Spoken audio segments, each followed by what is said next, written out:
একত্র হয়েছি। বাংলাদেশের আনাচে কানাচে যত বিএসসি ইঞ্জিনিয়ার ছিল সমস্ত জেলা থেকে, সমস্ত বিভাগ থেকে আমরা প্রাণের দাবি নিয়ে এসেছি। বাংলাদেশ সরকারের শিক্ষা ব্যবস্থায় যেন সঠিক এবং করা হয়, সেজন্য আমরা এখানে এসেছি। আমাদের যে 3 দফা দাবি ছিল সেটা নিয়ে আমরা প্রথমে বলবো। আমাদের প্রথম যে দাবি ছিল সেটি হলো সরকারি চাকরির ক্ষেত্রে নবম গ্রেড অর্থাৎ অ্যাসিস্ট্যান্ট ইঞ্জিনিয়ার পদ বা সমমানের পদে যদি চাকরিতে ঢুকতে হয় তাহলে তা হতে হবে সরাসরি পরীক্ষার মাধ্যমে। সেখানে কোন রকম প্রমোশনাল কোটা থাকতে পারবে না। আমাদের দ্বিতীয় যে দাবি সেটি হলো সরকারি চাকরির 10ম গ্রেড অর্থাৎ সাব অ্যাসিস্ট্যান্ট ইঞ্জিনিয়ার পদ, এখানে যে শতভাগ ডিপ্লোমা কোটা আছে এটাকে পরিহার করে তা সকলের জন্য উন্মুক্ত পরীক্ষার ব্যবস্থা করতে হবে। সেখানে বিএসসি ইঞ্জিনিয়ার এবং ডিপ্লোমা হোল্ডার দুজনই পরীক্ষা দেবে। মেধার ভিত্তিতে যারা টিকবে তারা সেখানে চাকরি করবে।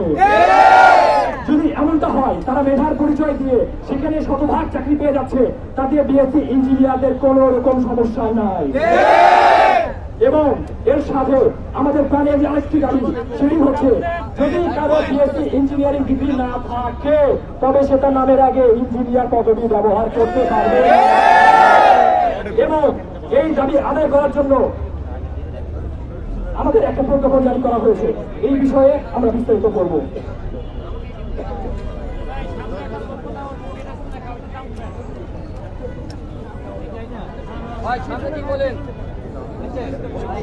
ভাই তুমি আরো তারা করা দিছে। এই খেলতো ভাই, ভাই বলেন শুরু করেন। এই খেলো আপা আপা মোবাইল পার্টি মাঝখানে দাও, মাঝখানে বলেন। আসসালামু আলাইকুম, আমি মোহাম্মদ মেহেদী হাসান পিয়াস, পড়াশোনা করছি ঢাকা বিশ্ববিদ্যালয়ে। আমাদের আগে শিহাব ভাই আমাদের প্রাণের 3টি দাবি আপনাদের সামনে তুলে ধরেছে। এখন আমরা যেটা বলতে চাই সেটি হলো প্রজ্ঞাপনের মাধ্যমে জারিকৃত কমিটির পুনর্গঠন করতে হবে। আমাদের প্রেসকৃত দাবিগুলির পক্ষে কমিটির আলোচনায় একটি রোড ম্যাপ এবং মিটিং প্রোগ্রেসের প্রিলিমিনারি রিপোর্ট আগামী 3 কর্মদিবসের মধ্যে প্রকাশ করতে হবে। এবং যতক্ষণ না পর্যন্ত এই কমিটির পূর্ণাঙ্গ রিপোর্ট দেওয়া হবে ততদিন পর্যন্ত 10ম গ্রেড থেকে 9ম গ্রেডে যে কোনো ধরনের প্রমোশন বন্ধ রাখতে হবে এবং 10ম গ্রেডে কোনো রকম নিয়োগ পরীক্ষা নেওয়া যাবে না। এবার আমার সামনে বাকি বক্তব্য পরবর্তী প্রশ্নগুলো রয়েছে। একজন বলবেন ভাই, এদিকে তাকান, এদিকে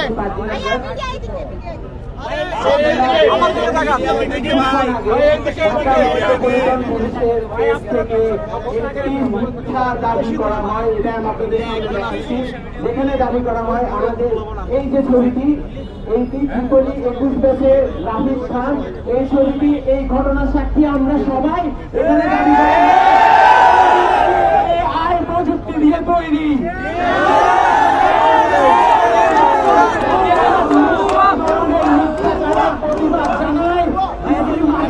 অবিলম্বে বহিষ্কার করতে হবে।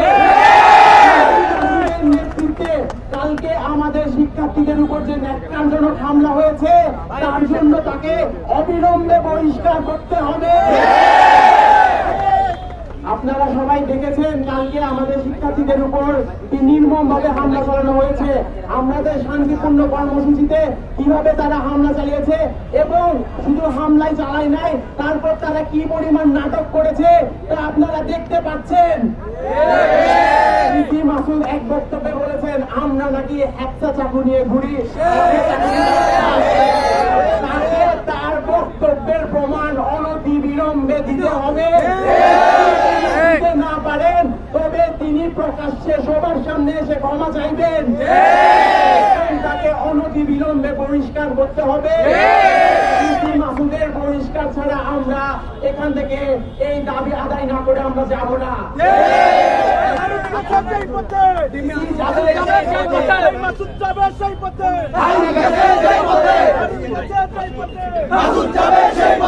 এখন আমাদের সামনে বক্তব্য রাখবেন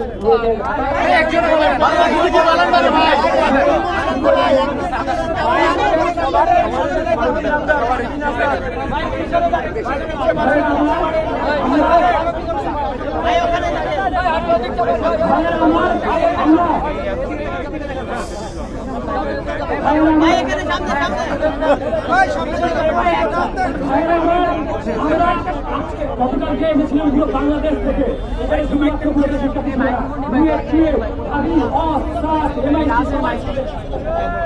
সবাই ছিলেন। কিন্তু আমরা কি দেখতে পাচ্ছি, ডিসি মাসুদ উনি আমাদের কারো কথা চিন্তা না করে আমাদেরকে রাস্তায় টোকায়ের মতো আমাদেরকে ট্রিট করছে।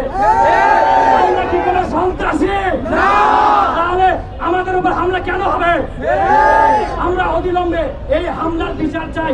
আমরা চাই তাকে বহিষ্কার করা হোক। আমাদের 50-এর বেশি শিক্ষার্থী আহত, এর দায়ভার কে নিবে? একজন গুরুতর আহত, তার পেটের ভিতরে পর্যন্ত স্প্রিংটা ঢুকে গিয়েছে, এর দায়ভার তাকে নিতে হবে এবং তাকে অবিলম্বে বহিষ্কার করা হবে। এটাই আমাদের সরকারের প্রতি আমাদের দাবি।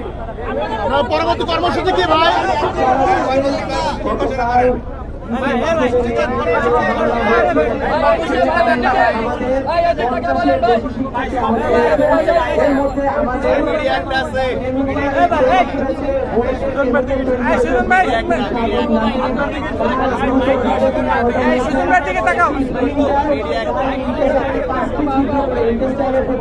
পাঁচটি ছিদ্র করে ঢুকে যায়। গতকাল ঢাকা মেডিকেলে তার জরুরি অপারেশন হয়। Dhaka medical orthopaedic operation theatre 1-এ তার জরুরি অপারেশন হয়। তার অবস্থা মুক্ত নন। আপনারা তার জন্য দোয়া করবেন এবং আমরা এর বিচার না করে যাব না। আমরা ডিসি মাসুদকে জবাব দিতে হবে, ইন্টারিম সরকারকে জবাব দিতে হবে। আমার ভাইয়ের কেন রক্ত ঝরবে তার জবাব আমরা নিয়ে ছাড়বো। আপনাদের কর্মসূচি কি ভাই? কর্মসূচি কি?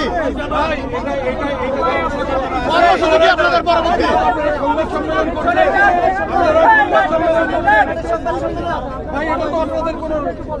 সমাবেশ হয়ে গেল, সমাবেশ হয়ে গেল।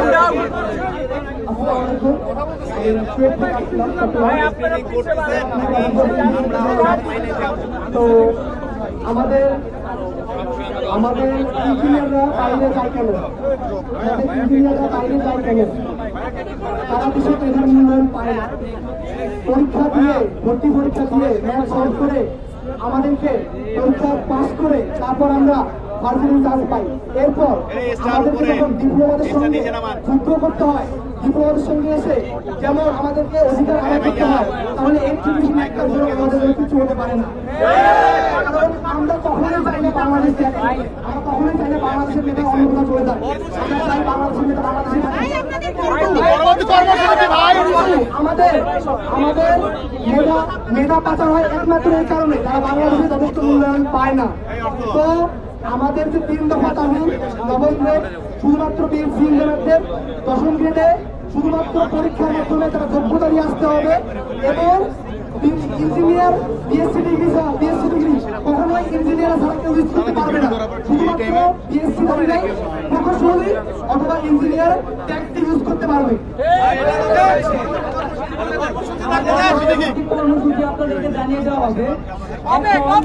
আমাদের মাঝে আইবি সাধারণ সম্পাদক বুয়েটের আমাদের শিক্ষক